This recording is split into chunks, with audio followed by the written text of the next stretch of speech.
26 to open up the year. Balanced scoring with 5 in doubles figures, led by the man in the middle, Andre Drummond. Here he is after the W. Man, we needed this win, man. You know, we started off really slow, and, you know, we let them get the best of us in that first half. You know, even myself, you know, I allowed them to get comfortable in the paint. You know, that's my paint, so I couldn't allow that to happen. So, you know, I came in the second half, did what I was supposed to. You know, I kept Steven Adams off the board, and we came out with a good win. Huge win for Detroit. I want to start on the other side, though, first, because late in games we've seen this a lot.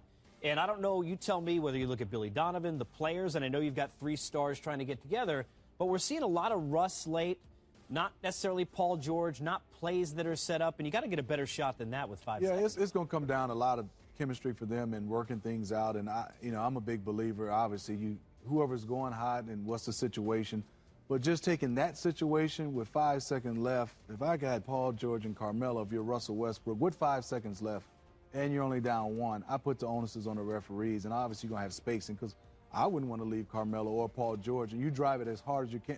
Not too many people can stay in front of Russ, and not as many people as athletic. I think he could have drawn a foul and get to the rim and make a play going toward the rim with that much time left. Yeah, Smitty, you're at home.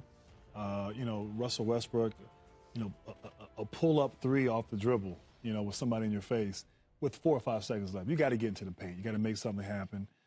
Be aggressive, attack, maybe get to the free throw line.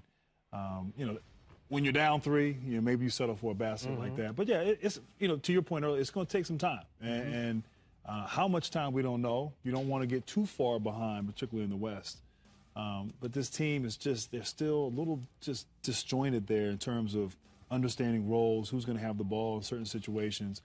In that situation, I don't mind it going to Russ. It's just I didn't like his decision down the stretch. Now, obviously, if he made a shot, we'd be sitting here saying great things, but I think he could have got a better shot and been more aggressive. 0-9 in games decided by 8 points or less, so clearly not close. I'm just curious, finally, from both of you, you both played on games, I think back to that Portland team where you guys had so many different stars. Oh, thanks. Yeah, including you. It's such a pain in my neck. I said neck.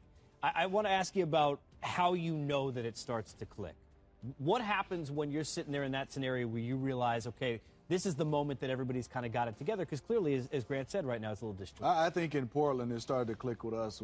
Seriously, when we all came together in the huddle and says, G Hill's supposed to get the basketball because we're reading the game, or Casey has a mismatch, or the play is we got to put such and such in the pick and roll because he can't play pick and rolls. And I think that's when it starts to click, when you have so many guys talented, where 5 guys are on the same page and speaking the same language. Now, if I knew you were going to do that, I would have just brought up the 15-point lead and just gone right there, but I wasn't going to do that sort of thing. Still like Duke on the end.